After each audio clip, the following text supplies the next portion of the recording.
Hey, Good Success community, Josh Culler here, host of the Good Success podcast. Thank you so much for joining us on this episode. But before we get into this awesome episode of the Good Success podcast, we'd like to take a quick minute and thank our sponsors. And first is Sharper Business Solutions and our good friend Gary Harper.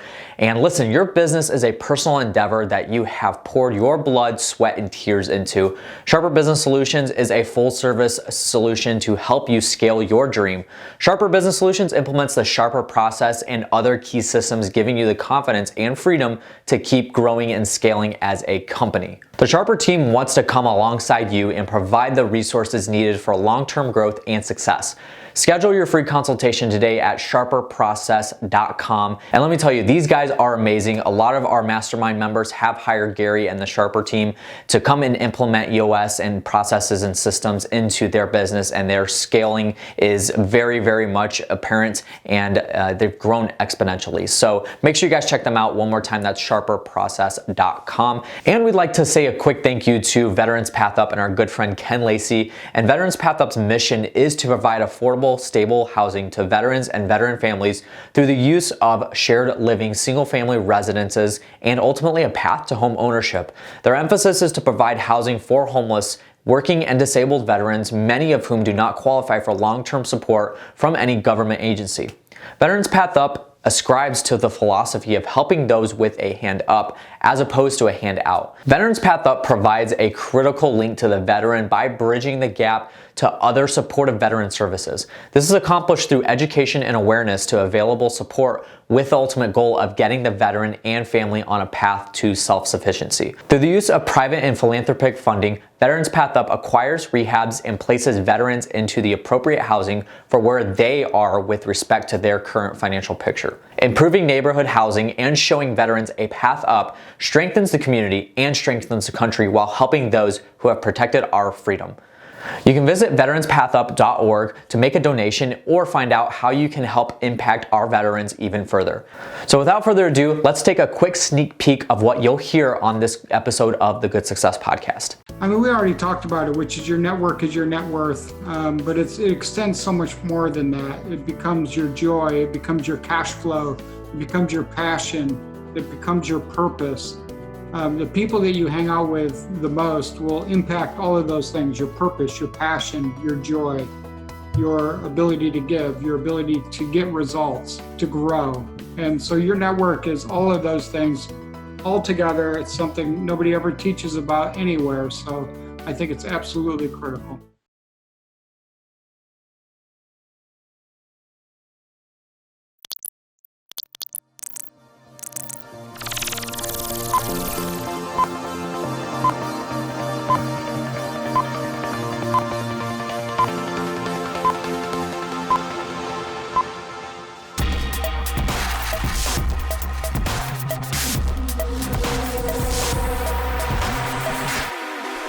Welcome back to the Good Success Podcast. I'm your host, Josh Culler. Got Tom Olson, president of Good Success, sitting right here next to me. That's me. That's you. That's Tom Olson, rocking your Work to Have to Give shirt. Yes. Awesome stuff. So today's quote. Work to have to give. Work to have to give.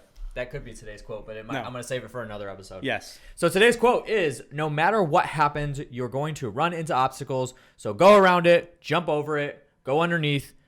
But you just can't stop. And that's from a really good friend of Jim's. And yes, absolutely. John Morey, one of our good friends, John Morey, from episode 103 of the Good Success Podcast. So if you guys missed that episode, make sure you do that. But today we have the man, the myth, the legend, Mr. Jim Ingersoll in the house. Jim, what is going on, my friend? How you doing? Go give. Good success. Awesome Josh and Tom time. I'm good. Josh and Tom time. We're doing awesome. That almost has a ring to it, kind of like Tub Time with Tom was going to have. It was going to have, but we laid that to rest. Actually, right where we are sitting right now, Jim, was the tub. About 4 months ago, was a tub. So this used to be a construction management company's office, and right here was a place where they would display like a bathroom, and right here was a tub. So we were thinking about that at one point, maybe doing Tub Time with Tom, but it didn't go anywhere for some reason. Chris might have had a side conversation with the contractors to make sure that tub got burned. Yeah. So we're all good. We decided not to go down that path. So Tom and Josh time Yes. is today. So Jim Ingersoll is he has his podcast, Real Estate Success Podcast with Jim Ingersoll, which I know you and myself both have had the privilege of being on. So that's awesome stuff. If you guys haven't checked out that podcast, make sure you do that. We'll have it linked in the description there for you guys to go over to that. And then he has an event coming up in January, the Dealmakers Boot Camp. So we're going to have him talk about that here in just a second when we get back into having him introduce himself. But he is also featured on episode 90 of the Good Success Podcast. So that was almost over 50 episodes ago now. So it's been a long time. So it's awesome to have Jim. It was actually about this time last year, I believe. Maybe a little bit into the first week of January or so when we had Jim on. So good to have him back. We're definitely not going to wait another 50 episodes to get him back on again. So hey, anytime I can hang out with you guys, I'm better off for it. So no awesome problem whatsoever. It's awesome to be here. It's truly an honor to hang out with you guys. We appreciate you too, Jim. And I think that was a locked in for a once a month podcast with Jim. So Okay. Yeah, I like it. All right, so but before we lock. get into it, if you guys haven't already, make sure that you have subscribed to the Good Success Podcast. We're on all the podcast platforms. Just go search for us, and you'll find us there. If you are able to, please leave a review, especially on the Apple podcast. We will love that. 5 stars, if you would be so kind, and let us know what you think about the podcast. We would love to hear your thoughts and reviews. And then the Good Success Mastermind coming up February 4 through 8 in Dallas, Texas, over at Quest Trust Company. Good friend of all of ours, Quincy Long, is going to be hosting us over there, and the entire Quest team in Dallas, Texas, February 4 through 8. If you want to learn more about that event, go to goodsuccess.com/mastermind. And Tom, I've had a life like I've sworn on my life that at some point I will get Jim Ingersoll to come to one of our mastermind events.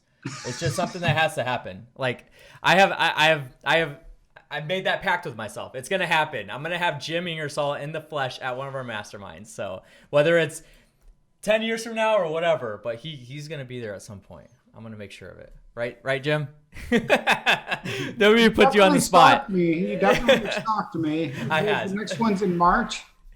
In February 4 through February's 8. in Dallas. March is in Miami. Right before the Well, it's May. May, right back to back with the Cuba cruise with the Financial Friends Network. Well, that's an easy one for me to get to. Yes, so there you go. Maybe we'll have him there. Come a couple days Because early. I'm going to Cuba. Yes. Cuba. Aren't you going? I am going. You're going to Cuba too? I'm going to Cuba That's gonna too. be So all I would have to do is just go to Miami a little early. I'd be Yes, good sir. with that. And just hang out with the Good Success community there. That'd be I might be there. awesome stuff. Well, I made it happen almost. Well, I'll follow up. You've heard it here live. I'll Tom will follow let up. me in. Yeah, exactly. And I guess if we can't do that, eventually we just have to bring it to Richmond. Then he's got no excuse, right? you won't have an excuse at that point. We got a couple people over there in Virginia, so Yep. it might happen. But anyway, you guys want to learn more about that, go to goodsuccess.com/mastermind. Fill out the application there, and you'll talk to either myself or Tom. And then the Community Go-Giver event, which we're going to talk a little bit more about today. A few more details are kind of unraveling here because we have one of our speakers for the Community Go-Giver event on the show today. So he was actually... he was the very first speaker at the besides you introduced, you got up and did the introduction to the event, but he was the very first speaker at the very first Community Go-Giver event for Good Success. And he's going to be our very first speaker this time as well. And he's going to That's talk right. about how to find private lenders and how to raise private capital. And Yep. Jim is a master. He's a really good guy. And we're not going to give too many secrets today about how to that. You have to come to the event. We're going to talk about it, but not that much. Yeah. It's just going to be, we're skimming over it. It's I'm going to basically try a hard to little get my wife Cheryl there, so it'll be a lot of fun. Yeah, that'd be awesome. You need to bring her. Well, very cool. So, like I said, the Community Go-Giver event is going to be coming up June 26, 27, 28. It's a 3-day event and some awesome jam-packed stuff about real estate investing, but also, more importantly, about impacting your community. And we have an awesome lineup, a lot of great speakers that are going to be there. Some coming back from last year. Mr. Landlord Jeffrey Taylor is going to be there. Of course, Jim Ingersoll is going to be there, and then a couple more. To find out more and to get early bird pricing, save a couple $100, go to communitygogiver.com and you can learn more about it there. And like I said, save a couple $100, early bird pricing. You're going to have Jim Ingersoll there. That's enough reason to go anyway. And to have Tom Olson there. What else do you need? You don't need Jim's anything gonna be else. there. Just Come Jim on. Ingersoll. You're good. So communitygogiver.com is where you can pick those up. Make sure you take advantage of that. So let's get into the interview today. Jim Ingersoll, for the probably 10 people that are listening to this podcast right now that don't know who you are. Do us a favor, brief introduction, who you are, what you do, how long you've been doing that. Okay, Jim Ingersoll. I live in Richmond, Virginia, originally from Tom's hometown of beautiful Jamestown, New York. That's where we both got our start, and that's where I bought my first investment property, Tom, that didn't go real well. And I got a very busy fix and flip business where we're retailing a lot of houses. I think we're working on about 10 right now, not as many as you, Tom, but we're very busy doing a lot of rehabs, and some are rentals, some are flips, and we've been doing this for about 12 or 13 years. I don't know, I've lost track. And when I first started out full-time in real estate, it was as a wholesaler and was wholesaling a lot. Just over the years, turned into some other stuff as the market's changed around. Oh, awesome stuff. And you have an event coming up in January. So go ahead and talk about that a little bit. Shameless plug. Talk about what people are going to get there, how they can sign up and all that. We got the best speakers in the world, including the amazing Tom Olson. Where? My good buddy. So you're going to want to go. You're definitely going to want to come. I've seen this event and real estate in general change lives. So if you're looking for making 2019 your best year of your life, I highly recommend you come. Sign up at investortrainingsummit.com. We are getting closer and closer to being sold out. And it's in January in Richmond, Virginia, but we've got Quincy Long, we have Walter Wolford, Jeffrey Taylor, you mentioned a minute ago, Tom Olson, and a whole bunch of others that are coming. And it's just going to blow you away and really give you a lot of inspiration to really hit it hard early in 2019. Well, awesome. And if I can just give a plug there too, I went to this event last year for the first time that I've ever been to this event. And the percentage of quality investors in the crowd at this event, I think, was just off the charts. Like, the people that were actually there are, I wouldn't say every one of them's doing deals, but for the most part, they're all doing deals. This isn't like your typical 3-day weekend boot camp where everybody's kind of like learning how to do their first deal. This is real quality people at the event too. The speakers, I think, are all amazing. Yes, and there's even more than that what he just talked about. But to me, like, the most impressive thing to me was the quality people that are actually following this man, Jim Ingersoll. And Jim's a very humble guy. But just to see that from my perspective as a speaker and as a person on the other side, that was probably the most amazing thing to me. And as a speaker, I will tell you, like, the people in the audience paid attention, like, at a much greater level than any other conference I've ever honestly spoken at or been at. And I've spoken at quite a few conferences. You know, Tom, places. I feel the same way. It's really humbling because, like, today, Fuquan Bilal from New Jersey just told me he's coming, and there's just so many, and he's amazing, and there's just so many high quality people. There's a lot of brain juice in that crowd and a lot of people that are really smart. So, and I don't know how it is with your event, Tom, but as I get more and more requests for speakers to come, and I can't fit them all in, there is no way. It would have to turn into like a 6-day event. You know what I mean? And when I see speakers in the back, like Jeffrey Taylor and others in the back of the room last year, just feverishly taking notes themselves on key strategies about saving on taxes and creating legacy and lifetime cash flow and all this stuff, that's when I know it's really resonating well, because even the speakers are taking notes and getting a lot out of it. I used to see that with like Jack Miller events, and in the back of the room would be Peter Fortunato taking notes, or John Schaub. Or at a John Schaub event, maybe Peter would be at that one. And so that's something I'm starting to see at our own events at this point. It's pretty amazing, and it's awesome to watch. That's great. And then where can they sign up for that? InvestorTrainingsummit.com. InvestorTrainingsummit.com is where you guys can sign up for that. So make sure you do take advantage. And this podcast is actually going out a couple weeks after we've recorded this, so you may not have much time. What are the dates, Jim? I think it's January 23rd or 4th, right in there. Those 3 days. Yeah. So you guys will have about 2 or 3 weeks in order to get those tickets. So hopefully they haven't sold out by now. But if you take advantage of that now, jump on it right away. Make sure you do that. Okay, awesome stuff. So let's go ahead and get into this podcast. So, like I said, we've had Jim on episode 90, and we talked a lot about real estate and just the ins and outs, fix and flip, the experience that he had going through the crash and all this other stuff about real estate specifically. But today we're going to talk a little bit more about self-development, because if there's one thing I know about Jim is he's always learning. That it's just, and he even mentioned it here about his event, and that's the type of person that we like to have in our Good Success community, is somebody that's always wanting to learn, doesn't think that they know it all, no matter how old they are, no matter how much experience that they've had. So Jim, let's talk a little bit about this. So why is personal growth so important to you? I know that you've had people on your show that are outside of real estate that come in and talk about different things, personal development wise. So why is it so important to you? Why is this something that you're so focused on and learning all the time? They didn't teach me any of that stuff in college when I got my degree in electrical engineering or my master's degree in engineering management. I didn't get taught all the good stuff that I really needed.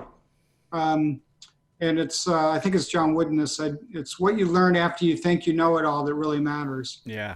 And it's so true. I mean, I am a lifetime learner. I will always be learning, never stop learning. I'm always listening to Audible, or I'm always reading a book, always listening to podcasts like yours, or be getting into live events with great people that can really stretch my thinking to that next level.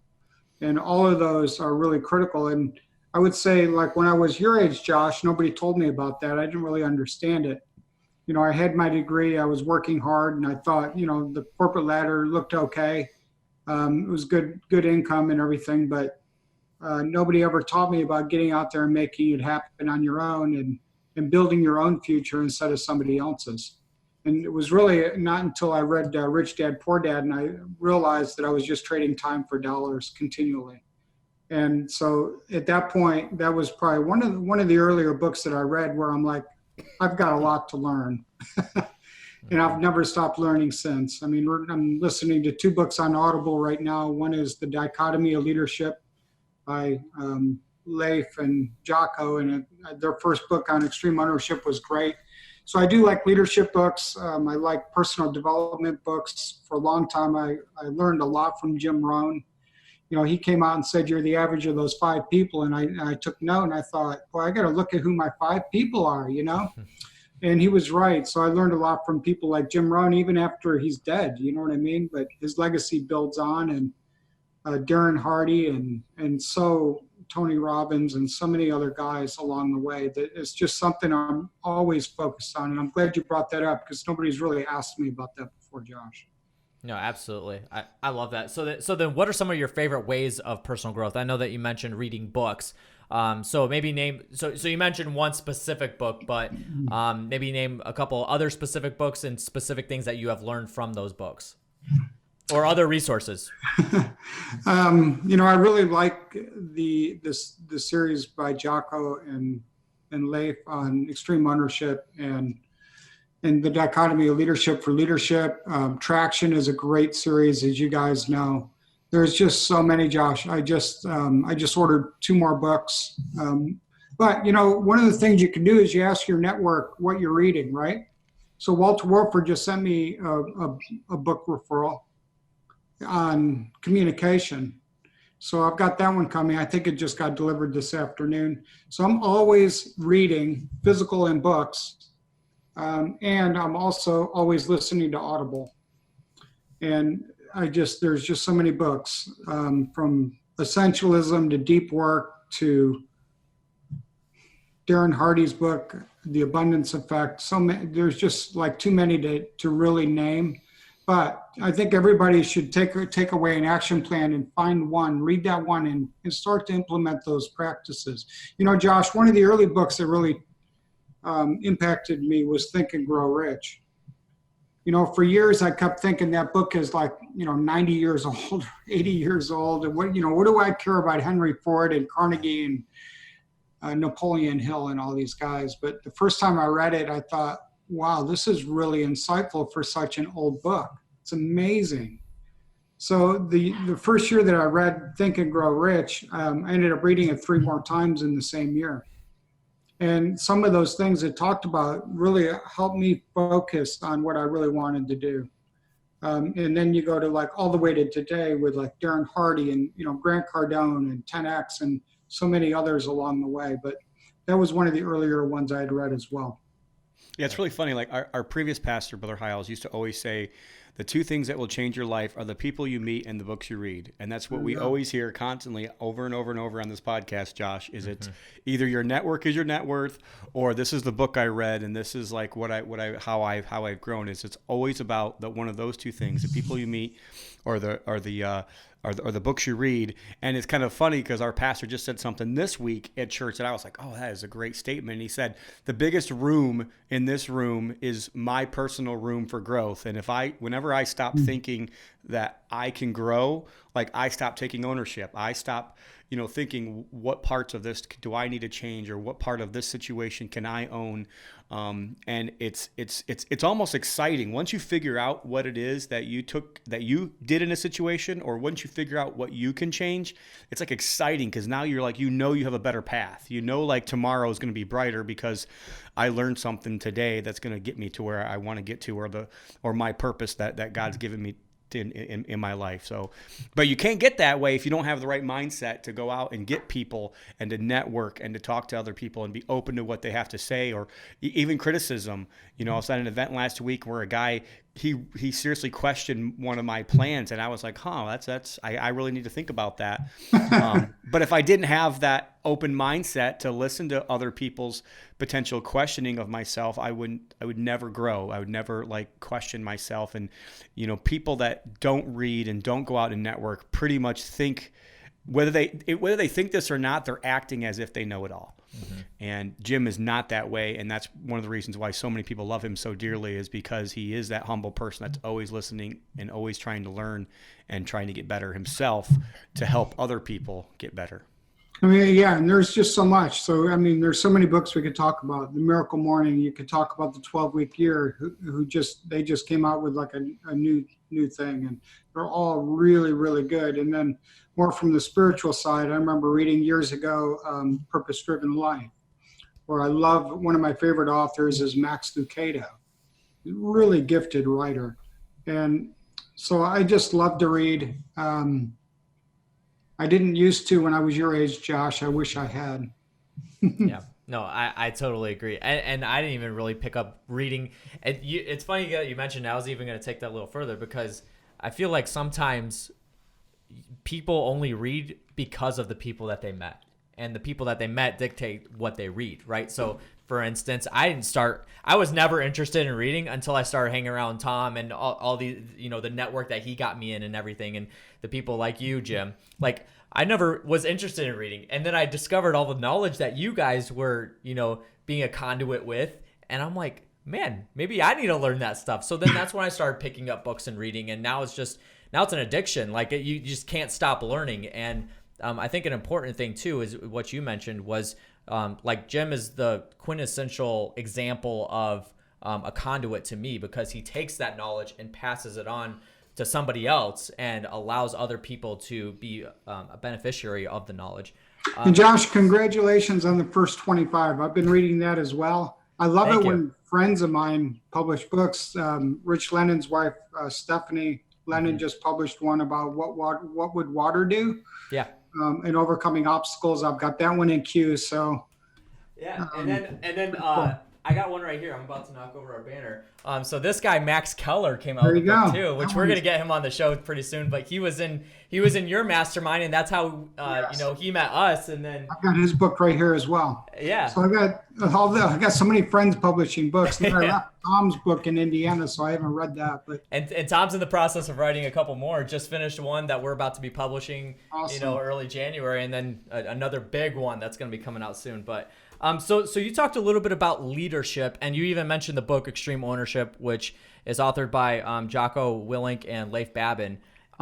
So you even mentioned that you enjoy talking about leadership. So you've been, per se, around the block, right? You've met a lot of people. You've met a lot of Jim is old? No, I'm not. That's why I said per se.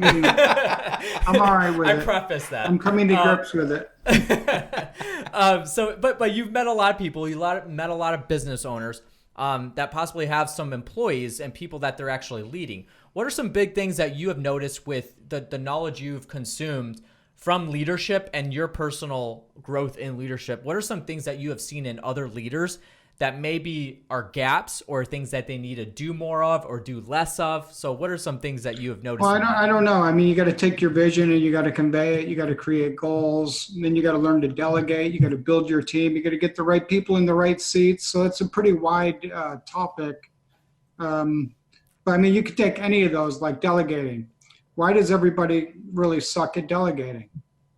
I mean, it's tough, whether you got a physical employee, a W-2 employee, a commission 1099 guy, a contractor, or a virtual assistant in the Philippines. You got to invest time in that. You've got to be able to communicate. You've got to be able to train. You got to be able to set the expectations and set up deliverables and the methods. So there's just so many things on all of those topics of leadership. And I think communication is a big one, and showing people that you're grateful for them when they do a great job, and your core values, all that stuff comes right into there. Perfect. Got it. All right. So this might be a good segue for this next question. Okay. What I don't even know. I don't remember if you posted it or somebody else posted it about the whole attitude thing, that adding up the numbers for I did that. Yeah. Okay. So kind of walk us through that, explain that whole scenario, because I thought it was very interesting, and then why attitude is so important. Well, I don't have that thing memorized, but it's a whole bunch of numbers, and when you add it up, it equals attitude, which is pretty cool. Or attitude equals post a 100. picture of it or something. Yeah, attitude equals 100, right? Yeah, maybe we should post a picture of that Right. in the comments pretty below neat. today. I've got another quote that I like a lot, and that's every great day starts with a great attitude. So your mindset and your attitude really sets the table for your whole day. I mean, this is the day the Lord has made, right? We need to rejoice and be glad in it. There's good days, the bad days, the easy days, the hard days, but your attitude and your mindset is really critical. As an entrepreneur, your mindset is ridiculously critical. And having a strong why is what gets you through the tough times. And that's why I love your message, Tom, because it isn't about you. It's the conduit, right? You work to give. And if that's the case, then you'll never give up. Whereas a lot of real estate entrepreneurs and entrepreneurs in general, they hit that first obstacle, like we were talking about at the beginning, and all of a sudden they stop. They don't know what to do. They take a long time to get up and get going again. And that recovery time is critical. Well, I'm glad that you brought that up, Jim. And I'll be honest with you, like, there is one thing that I've been struggling with lately, and I determined that 2019 for me, I'm not going to struggle. I'm going to conquer this. And that is that word joy. You said, let us be glad and rejoice. And in order to rejoice, you got to have joy in order to rejoice. And so that's honest to being vulnerable here on this podcast, which is something I don't normally do. But that's something that I struggle with sometimes. I am built to give. I have no problem giving. To me, it's a very natural thing, which I know is unnatural for some people. But for me, I get more joy in giving, and I get more discontentment when I can't give. Like, I'm actually like, I get upset if I can't give, but sometimes I just don't have joy in everything I do, and I need to work on my own personal attitude towards that. Can you give us some tips there on that, or can you give us some maybe helpful things? I was going to say, how do you focus on joy so much? And actually, I've actually created a whole year plan for myself, and joy is going to be my 1 year that I focus on for the whole year. And I actually even have a word for each month next year that I'm going to focus about in order to help me get joy. But like just things like discipline, things like fun, things like profit. Like there's different things that you need to focus on as a month, but for the whole year plan, I want to focus on joy for the whole year of 2019 for myself personally and for our business. But I think you always have a great attitude, Jim. Maybe help us any tips? Anything? Yeah, I don't know. Maybe if you journal or you like to write, then maybe every day you could write 3 things for the whole year that make you happy. Like you love watching your kids open the gifts at Christmas, or you love watching Becky with a great big smile when you give her a nice piece of jewelry, or you take her out to dinner, or have you been talking to her or something? That could get have you been talking to her? You take her to Cuba with me and Cheryl, Yeah. Or, we hang out and we go see Toby Mac, or we go play shuffleboard or whatever it is. what are things you mentioned giving? So a lot of your joy may be around that. But whatever it is, it's hard to figure out what really makes us happy, though, isn't it? It can be tough. It's a challenge. Yeah. So I bought this thing. It's called the Edison deck. And it's like this huge stack of cards. And it like challenges you to think about one thing every single day. Let me see if it's here. It's in my office. I'm at home right now. But it's called the Edison deck. And it's like you just pull one up randomly and you're like, all right, what are 10 things I'm grateful for today? Or what are 10 ideas or 3 ideas of something I can think of that maybe no one else has thought of, or who can I help today, or whatever, you know what I mean? It's just sort of focuses you into journaling a little bit about specific things. Some of them don't relate, but a lot of them do. Interesting. It makes you be adventurous and be a little creative and think and. Yeah, and you know what's funny? Like I started reading some books and focusing on it, and for me, I've always even thought about like, well, you need to be thankful. So that's something I started doing like years ago. Really, like every day, I focus on the things I'm thankful for, and I tell people that. So like I know I'm forced, but it's like I'm forcing myself to do that activity to kind of like train myself down that road. Most people have to train themselves to give. Because the Bible says, where your treasure is, there where your heart will be also. So if you want to train your heart to go somewhere, you normally give to that cause or to that person, because that's what you're going to automatically, your heart's going to follow. But just having joy in the day to day of what we do is a little different, I think, at least for me, than being thankful.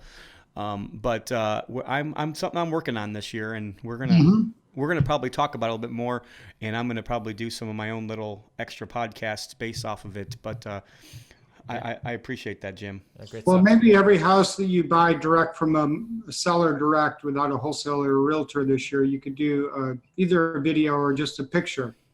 And that'll remind you of the joy that you created for that person. Like I've got some pictures this year with burned out landlords. That was a pretty big category for me. And I could pull up their pictures right now and tell their stories. Like these tenants trashed their place, or they didn't have money for maintenance, or this other guy that I bought one from had a heart attack and he had to desperately get rid of his house that he sold to me. Or this other woman inherited this house and she didn't know exactly what to do. And that can create some joy in your business plan, and also create testimonials for you on your website as well. It's a good idea. We'll have Kevin go back through this and write that down. That's create a a marketing down plan around it. So, awesome stuff. So let's kind of segue this into. So you talked about networking a little bit, and I even think that this can tie into this whole attitude and joy perspective, because you too. You mentioned that the Jim Rohn quote: "You are the average of the 5 people you associate with the most." And if you're hanging around people with bad attitudes all the time, or people that are always not joyful, or that kind of thing, that affects you drastically. Josh, so, maybe I'm hanging around you too much. I'm joyful. You have a bad attitude? Emily, am I joyful? I'm joyful, man. So maybe it's Chris, because your office is back there by Chris. Or it's Gabby. Or maybe it's because I'm alone too much back there. That might be it. We need to put somebody in your office with you. I am the person that I hang around the most. Okay, we could take that in a direction. Yeah, that's a good point of view. We'll put somebody in the office with you. Okay, we'll get you a puppy Emily, that just stays in the office. We'll get you a puppy. Oh, just stay in the office with you. A happy puppy. And then you're just gonna be happy all day long. Nice. Is that work, Jim? Does that count? Is that one of that and a kitty cat? Yeah. So let's talk about that. So why is networking so important? Obviously, I mean, we all know the answer to this, but I like hearing it from your perspective, because the first time I ever heard your network is your net worth was from Jim Ingersoll. So why is it so important to network? Well, I mean, the people you hang out with and associate with are going to have a huge influence on you. And it's true whether just think about your kids are getting a little older, Tom, right? I mean, when my kids became teenagers, we tried to associate them with as many people from our church as we could. Mm-hmm. And they had a huge impact on my kids, and I felt comfortable with that. And they both, thankfully, turned out really good. So, and the same is true if you want to be joyful, or if you want to build your business, then you're going to want to be around a room full of people that think outside the box. or don't have constraints, or can help you get to that next level. You can ask them what books they're reading, who they're hanging out with, who do they know that you should know, who do they know that you should stay away from is another good question to ask them. And, they're going to reach down and help you out of the mud when you get stuck, and they'll clap for you when things go good. And it really is something I had wish I had learned much, much younger in life, is the importance of your network. Yeah, absolutely. I mean, even at my age, I've told you this, Jim, at my age, like, I can't believe the value of the network and just the growth of being around the type of people. And thanks to Tom for allowing me to hang out with the people that we get to hang out with.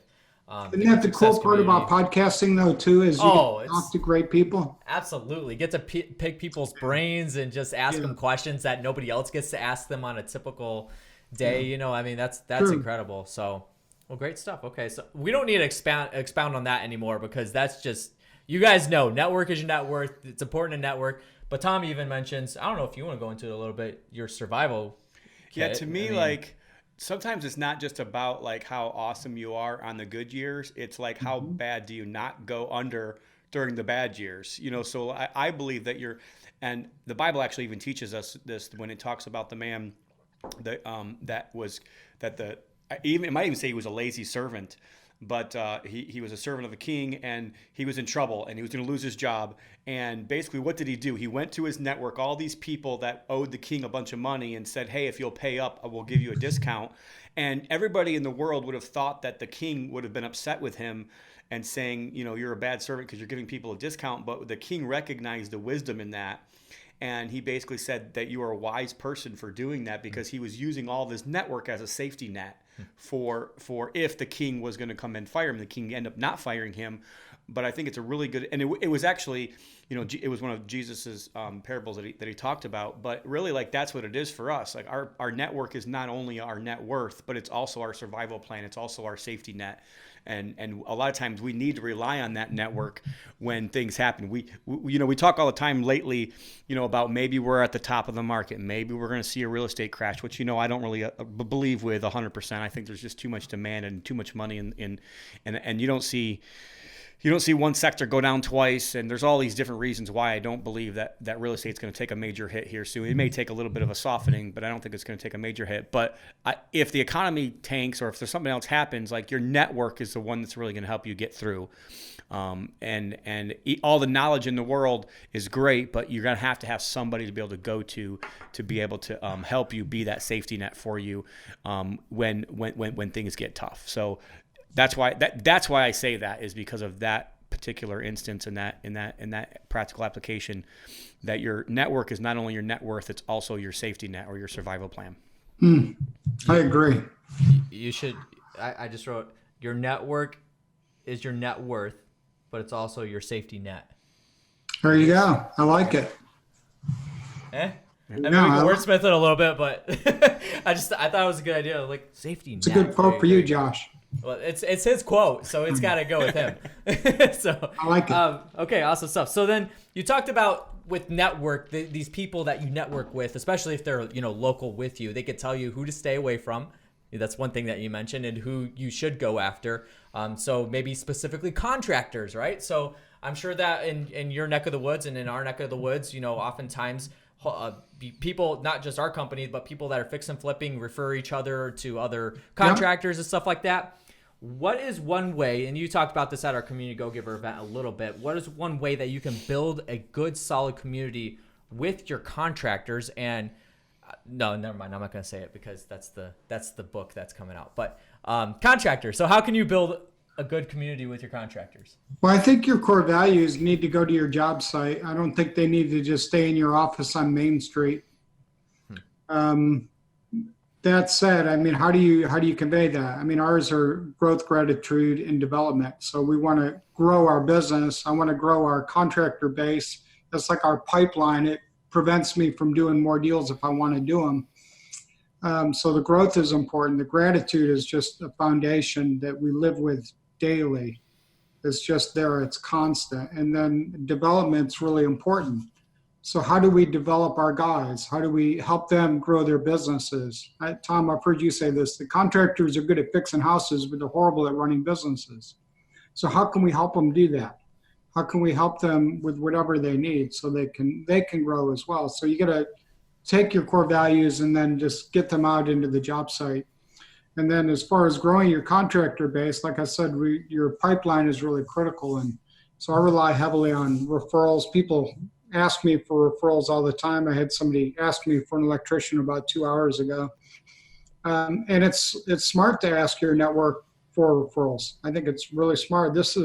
Real estate is a heavy referral business, whether you're finding motivated sellers, finding contractors, legal help, whatever it is. I mean, ask for it. If you never ask for what you want, you're sure to get nothing. That is a fact.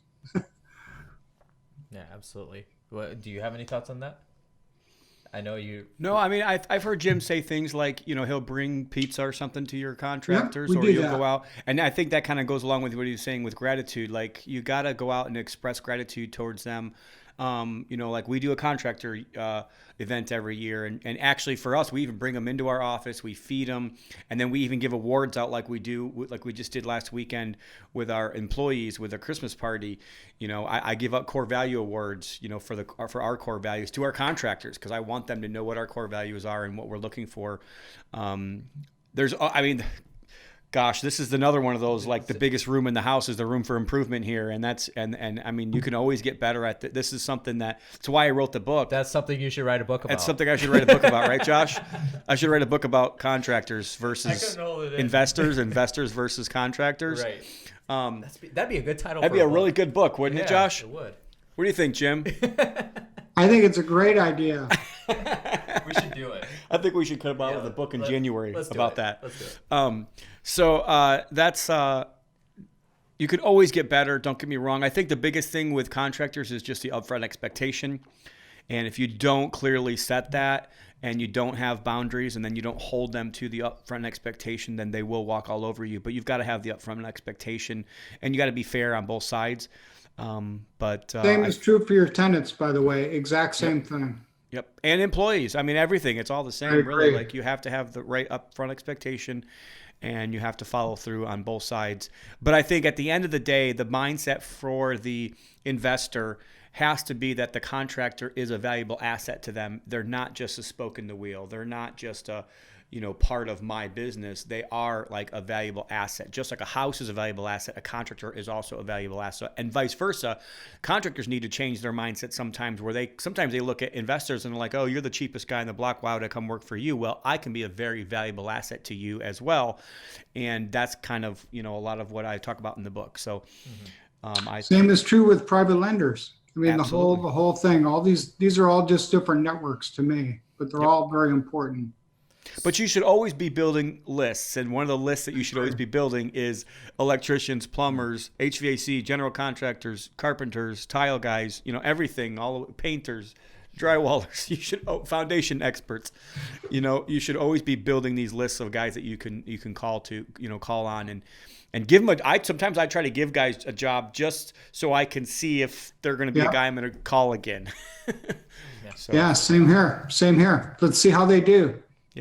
So that kind of segues into our last question here that we have for Jim. Right. Jim, it's been an awesome podcast. We appreciate you being on and sharing everything that you have. It's been a lot of fun. We look forward to having you back, not in 50 episodes, but something sooner. So we've decided once a month, right? Once a month, right? Yeah. Okay. Once a month, and I'm going to see you in Miami, and of course, and January. You're coming to my house in January, I think. So awesome.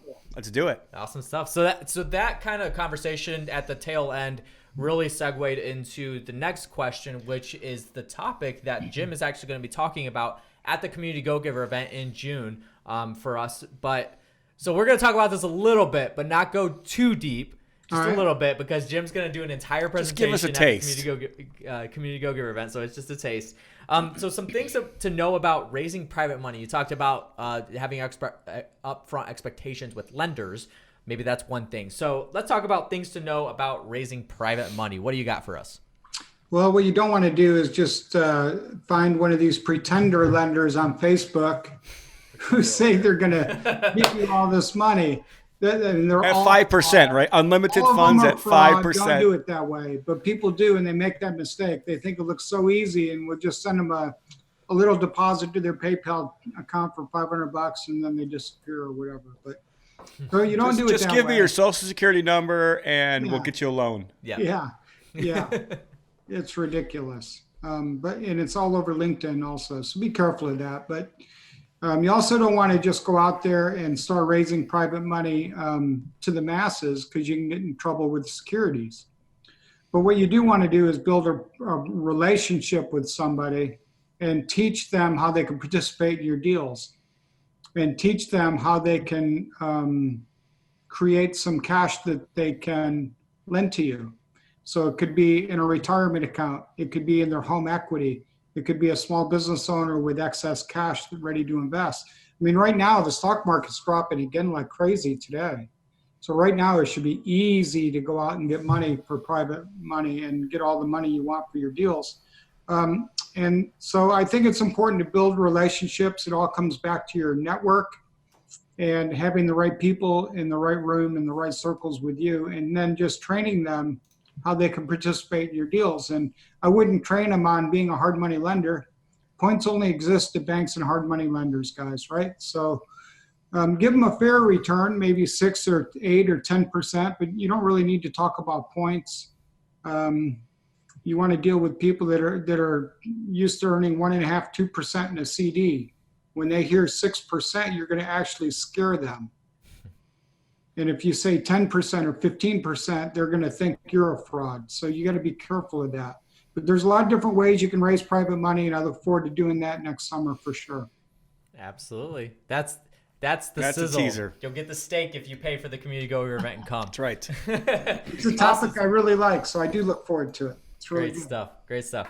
All right, so this is going to be the final round. We got 2 more final questions that we ask every single interviewee, but I think the last time we had Jim on, we didn't ask him these questions because we had just started this around after episode 100, and he was on episode 90. So,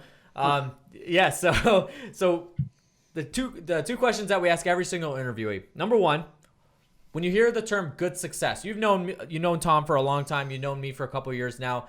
Came and spoke at our Community Go Giver event. You know us very well, the whole premise of good success. But maybe not just a group of people, but the term good success in itself. What's the first thing that comes to mind when you hear the term good success? I think good success leads to great success. And if you're going down that road and you want to go from good to great, like Jim Collins said, another great book, by the way, then starting at good success is a good place to go. You're going to find good success, and then you're going to find great success, because it's a great group of people, and that's the key to success. All right. And then the last thing that we have here is you got to leave the audience with one thing. So a quote, a thought, piece of advice. Maybe it is a book that you've read that you want to leave the audience with. But one thing you got to leave the audience with, what would that be? I mean, we already talked about it, which is your network is your net worth. But it extends so much more than that. It becomes your joy. It becomes your cash flow. It becomes your passion. It becomes your purpose. The people that you hang out with the most will impact all of those things: your purpose, your passion, your joy, your ability to give, your ability to get results, to grow. And so your network is all of those things all together. It's something nobody ever teaches about anywhere. So I think it's absolutely critical. All right. And you guys heard it here. So network is your net worth. It's also your safety net. So one more shameless plug here, because I love Jim so much. And I just want everybody to know. So yes, we have a Facebook group called the Good Success Facebook group that we've just started. We're on Facebook. We're on all those platforms. We have this podcast. Jim has his podcast, but Jim also has a really good Facebook group called the Real Estate Investor Success, right? Is it Real Estate Investor Success? Mm-hmm. Facebook group. And there is, I think, 12,000? I think we're up like 16,000. I don't know how this is happening. So there's a lot of people on there, and it's a very, very, very active group. And I think Jim would love to have you on there if you are a real estate active investor or want to be involved and have that kind of a social network, I think it's a network I highly recommend you guys be a part of. So I'm a part of it. I have the opportunity to be able to post on my own stuff and do stuff in my own social media groups, but the one group out, I shouldn't say there's probably 4 or 5 groups, but one of my most favorite outside groups is Jim's group as well. And Jim sees my post is on there every couple days or whatever. So I do try to include that in my social media myself personally, but I highly recommend that, Investor Success. And if anybody else would want to get a hold of you, is there another way, or just go to your website, or how go to investingnownetwork.com is fine.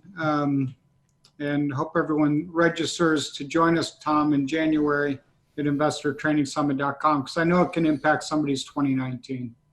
Yeah, absolutely. So investingnownetwork.com is where you can sign up for that. One thing I wanted to add to the Facebook group, because I'm a part of it as well, and I see Tom's posts all the time, and then everybody else's. But one thing that people often overlook is the value of networking on social media. Like you got LinkedIn and Facebook, and people don't take advantage of those things. And there's been several relationships I've built. Some people that have been on the podcast that I first interacted with on Facebook because they had a friend of a mutual friend, and they were like, "Hey, what are you guys all about? I've seen your guys' podcast, A Good Success, and everything." And then we get to know them, and you're looped in. Yeah, So yeah, you can. I've got somebody coming on mine pretty soon that's been flipping houses in Hawaii. Awesome. And it's because I saw all their posts on Instagram, and we had some feedback. Sure.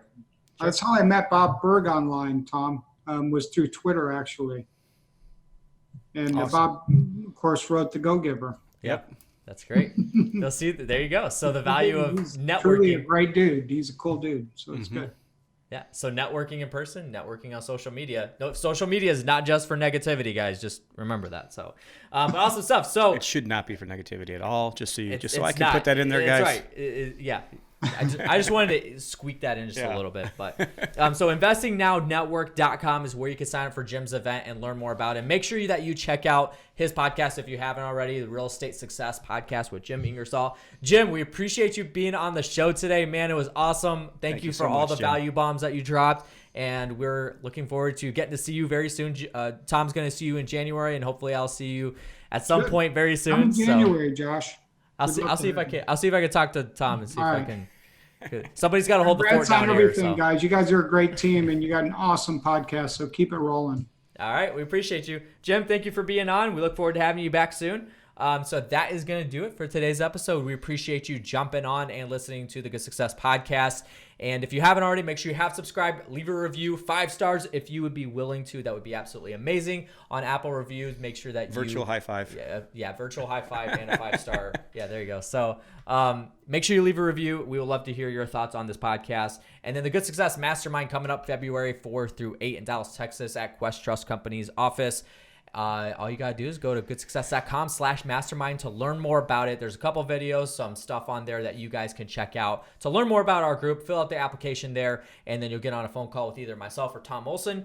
CommunityGoGiver.com is where you can sign up for the Community Go-Giver event, which Jim Ingersoll is going to be talking about, things to know about raising private money. So make sure you go get those early bird pricing for the tickets there. Save a couple $100, and we will see you there. That's going to do it for today's episode. We appreciate you jumping on. Remember to be a conduit, not a bucket. Work to have to give. Catch you on the next one.